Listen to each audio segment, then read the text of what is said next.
Hello guys, welcome to answer writing from NCERT lecture series. आज इस lecture में हम बीपीएससी ने जो 2020 मेंस में क्वेश्चन पूछा था उसका आंसर करेंगे। और मैं ये बता दूं कि इस क्वेश्चन का ओरिजिन है वो 11th क्लास की NCERT Indian constitution at work के chapter second rights in the Indian constitution में मिल जाएगा। देखिए, उस सेकंड चैप्टर में एक लाइन है that fundamental rights are not absolute. अब इसी लाइन से आपको दो क्वेश्चन आंसर करने हैं। पहला question, what is the meaning of an absolute right, और सेकंड क्वेश्चन है why fundamental rights are not absolute. अब जो ये सेकंड क्वेश्चन है इसी को बीपीएससी ने लैंग्वेज चेंज करके पूछा है। बीपीएससी के क्वेश्चन की स्टेटमेंट क्या है पहले वो समझते हैं। क्वेश्चन की स्टेटमेंट है, do you agree with the view that our constitution has given fundamental rights by one hand and taken them back by another hand. Question mark. सबसे पहली बात, जब भी क्वेश्चन स्टार्ट हो do you agree with the view, उस case में आपको black and white answer नहीं लिखना है। ब्लैक एंड व्हाइट आंसर से मेरा मतलब है कि आपका answer yes I do agree with the statement इस तरीके से शुरू नहीं होना चाहिए। Whether you are agree with the statement और not, this must reflect in your answer. अब क्वेश्चन की बात करते हैं कि क्वेश्चन की डिमांड क्या है।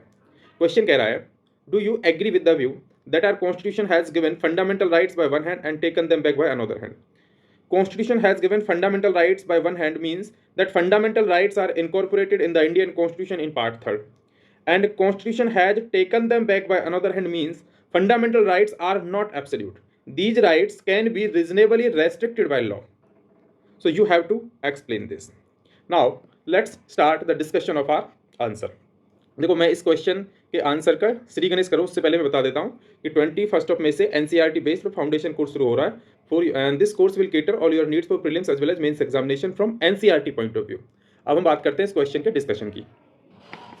देखो, सबसे पहले हम समझते हैं what is the meaning of an absolute right. What is the meaning of an absolute right, कि एब्सोल्यूट राइट का मीनिंग है क्या। मैं इस क्वेश्चन का सिर्फ जनरली डिस्कस कर रहा हूँ। आंसर आपको लिखना है, आपको अपना आंसर लिखकर पीडीएफ फॉर्म में कन्वर्ट करना है। उसके बाद मेरी एप्लीकेशन नीरज जीएस क्लासेस में जाके मुझे पीडीएफ फॉर्म में सेंड करना है, और जैसे ही आप मुझे सेंड करोगे उससे साथ के साथ एवेल्युएट करके रिवार्ड्स और रिमार्क्स दोनों देकर आपको भेज दूंगा। अब एब्सोल्यूट राइट्स क्या हैं, देखो। Absolute rights are those rights which are without any exception. Those rights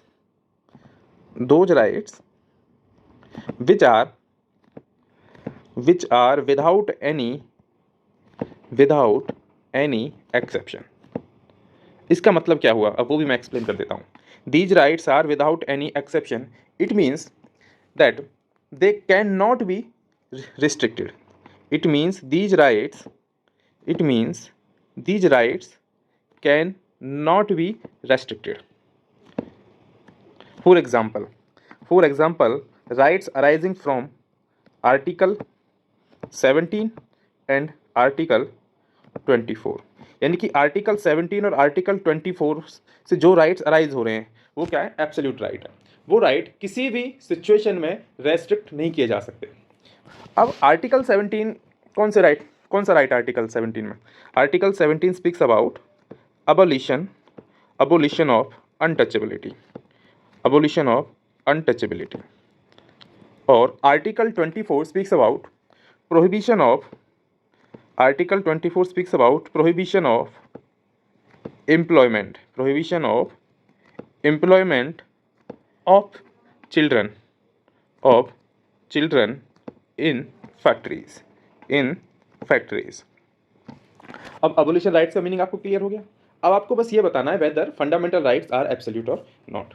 लेकिन उससे भी पहले ये समझो कि जब भी फंडामेंटल राइट्स से क्वेश्चन आता है तो इंट्रोडक्शन कैसे लिखना है, क्योंकि स्टूडेंट्स के सामने सबसे बड़ी प्रॉब्लम तो यही होती है कि इंट्रोडक्शन कैसे लिखें। तो देखो, अगर फंडामेंटल राइट्स को डिफाइन करने के लिए पूछा जाए, क्वेश्चन आए व्हाट आर फंडामेंटल राइट्स, तब तो आपको प्रॉपर वे में फंडामेंटल राइट्स को डिफाइन करना पड़ेगा। लेकिन वो डिफाइन करने के लिए नहीं पूछ रहा, लेकिन क्वेश्चन फंडामेंटल राइट से आया है, तब आपका जो इंट्रोडक्शन है वो कैसे होगा। You simply write that fundamental rights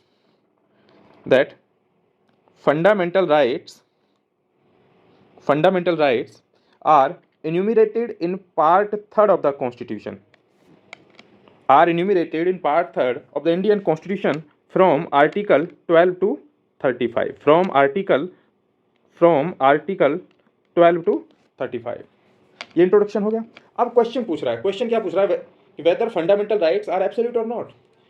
question पूछ रहा है that is it true that the constitution has given fundamental rights by one hand and taken them back by another hand. ये क्वेश्चन की स्टेटमेंट है। तो देखो आपको आंसर क्या करना है, आपको आंसर शुरू से ही करना है। That fundamental rights are not absolute, are not absolute, because these can be reasonably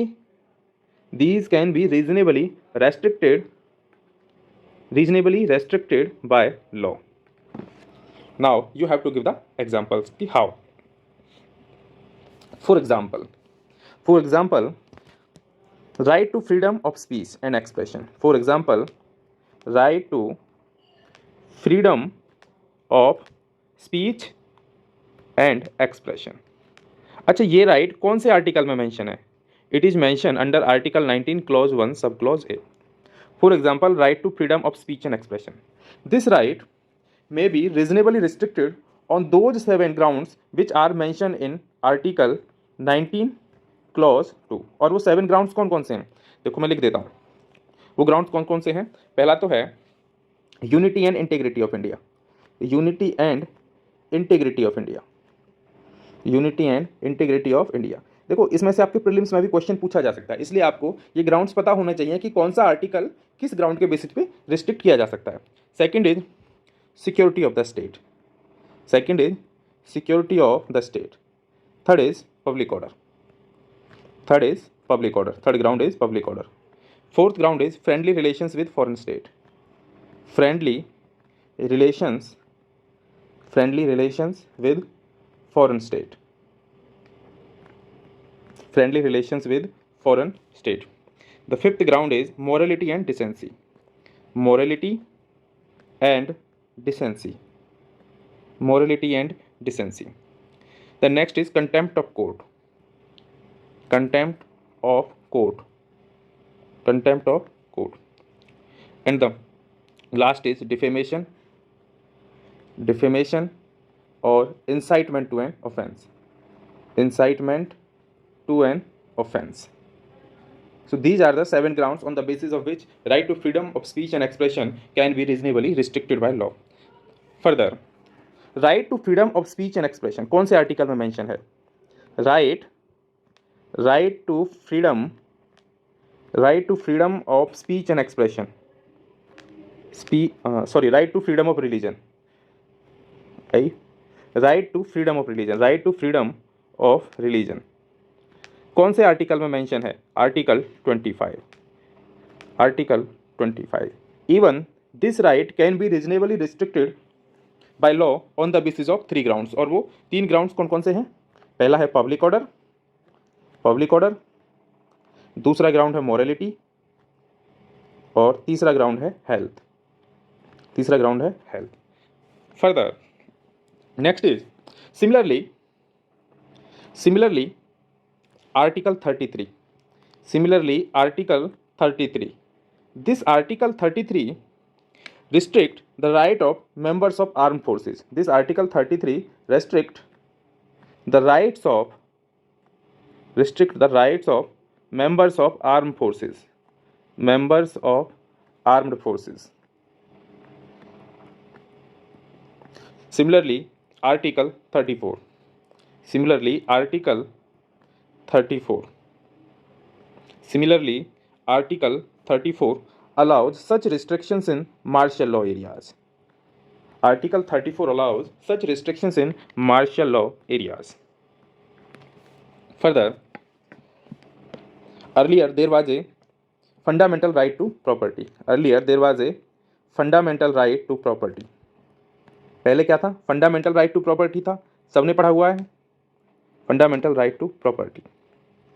Now this right was deleted by the 44th Constitutional Amendment Act, 44th Constitutional Amendment Act, 44th Constitutional Amendment Act. Further, there is fundamental duties. Today we have fundamental duties। आज हमारे पास क्या है constitution में? Fundamental duties है। और ये fundamental duties क्या करती हैं? These fundamental duties impose restrictions, these fundamental duties impose restrictions restrictions on fundamental rights. अच्छा, एक चीज़ और मिस हो गई, मैं और बता देता हूँ कि जो आर्टिकल 31 एंड 31C हैं, आर्टिकल 31A एंड 31C, अब ये आर्टिकल क्या करते हैं? This article allows for making of laws for taking away individual property for the purpose of greater good of the people. These two articles allow for making of laws for taking away individual property, for taking away individual property, for taking away individual property for the purpose of greater good of the people, and the laws made under article 31A and 31C may be made even if they violate article 14 and 19, article 14 and 19। इसका मतलब क्या है कि article 14 और 19 भी क्या है? Absolute, जो राइट्स अंडर आर्टिकल 14 और 19 है वो क्या है? वो भी एब्सोल्यूट राइट्स नहीं है। अब देखो कंक्लूजन कैसे लिखना है। अब जो क्वेश्चन है ना उसी के अकॉर्डिंग कंक्लूजन आपको लिखना है। कंक्लूजन में आप लिखोगे that from the above it is clear that constitution has given fundamental rights by one hand and taken them back by another hand, और ब्रैकेट में लिख दीजिए by reasonably restricted them. This is the answer to your question. अब ऐसा ही एक question UPSC ने भी पूछा था, और यूपीएससी का जो एक क्वेश्चन पूछा गया था, ये पूछा गया था आपके 2022 के मेंस में, और उसने particular right of movement and residence के बारे में पूछा था। और उस क्वेश्चन की जो स्टेटमेंट थी जो यूपीएससी ने पूछा था, वो स्टेटमेंट मैं लिख देता हूँ, आंसर आपको लिखना है उस क्वेश्चन का। उस क्वेश्चन की जो स्टेटमेंट थी जो यूपीएससी ने पूछा था, उसकी स्टेटमेंट थी that right of movement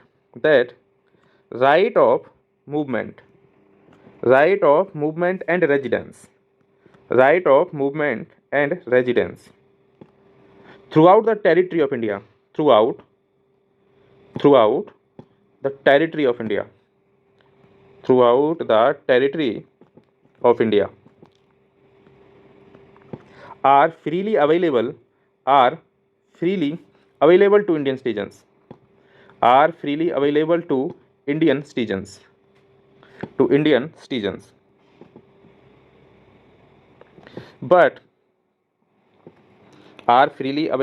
Indian citizens, but these rights are not absolute। Comment. आपको इस क्वेश्चन का आंसर करना है, आंसर अपना पीडीएफ फॉर्म में कन्वर्ट करना है लिखने के बाद, और मुझे सेंड करना है एवल्यूशन के लिए, और बाद में फिर मैं इस क्वेश्चन के आंसर का डिस्कस करूंगा। Thank you friends for staying with me.